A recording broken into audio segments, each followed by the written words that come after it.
বাঙালির ১২ মাসে ১৩ পার্বণের মধ্যে একটি অন্যতম উল্লেখযোগ্য পার্বণ হল মকর সংক্রান্তি।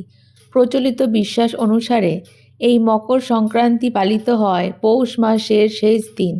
এই দিন গঙ্গা, যমুনা অথবা সরস্বতী নদীর সঙ্গমস্থলে স্নান করলে অথবা শুধুমাত্র গঙ্গা স্নান করলে পুণ্য অর্জন হয় বলে হিন্দুরা বিশ্বাস করে থাকে এবং এতে যাবতীয় পাপ মুক্তি ঘটে।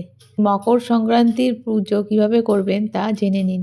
মকর সংক্রান্তি শুরুর আগে থেকেই গোটা বাড়িঘর পরিষ্কার করে পুজোর ঘরটি তৈরি করে নিতে হবে।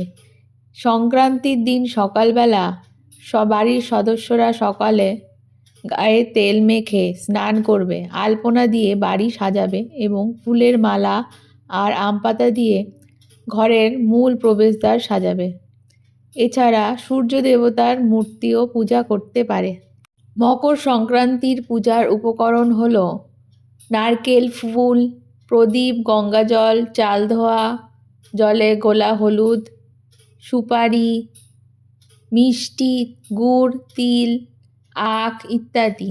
এই সব আচার ব্যবহার পালন করা হয় মকর সংক্রান্তির পূজাতে।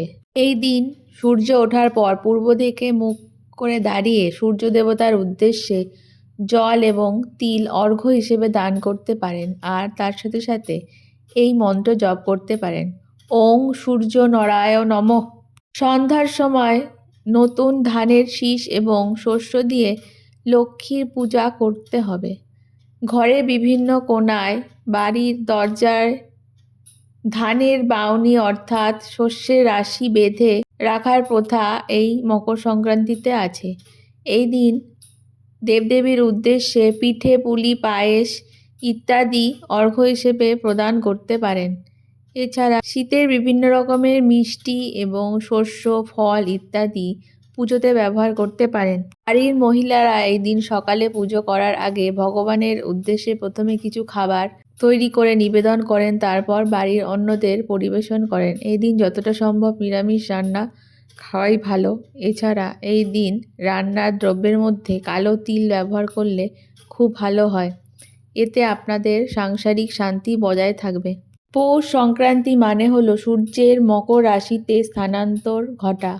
তাই মকর সংক্রান্তিকে সূর্যের উত্তরমুখী যাত্রা শুরু করার দিন অথবা উত্তরায়ণও বলা হয়। এই অনুষ্ঠানের মধ্যে দিয়ে ফসল কাটার অনুষ্ঠানের শুভ সূচনা করা হয়। যেহেতু বাঙালির প্রধান খাদ্য ভাত এবং তা আসে ধান থেকে, তাই এই মরশুমে বাঙালিরা নতুন চালের গুঁড়ো এবং গুড় দিয়ে বিভিন্ন রকমের পায়েস, পিঠা ইত্যাদি তৈরি করে দেবী লক্ষ্মীর উদ্দেশ্যে সমর্পণ করে। এই দিন নতুন মাটির হাঁড়ি এনে তাতে প্রথম ভাত রান্না করা হয় অথবা নতুন হাঁড়িতে চালের গুঁড়ো এবং গুড় দিয়ে বিভিন্ন রকমের মিষ্টান্ন তৈরি করে দেবী লক্ষ্মীর উদ্দেশ্যে অর্পণ করা হয়। তারপর সেটি বাড়ির বাকি সদস্যরা সেগুলি খেয়ে দিনটিকে উদযাপন করে থাকেন। এরকম আরও তথ্য জানার জন্য আমাদের চ্যানেলটিকে অবশ্যই সাবস্ক্রাইব করে দেবেন। ধন্যবাদ।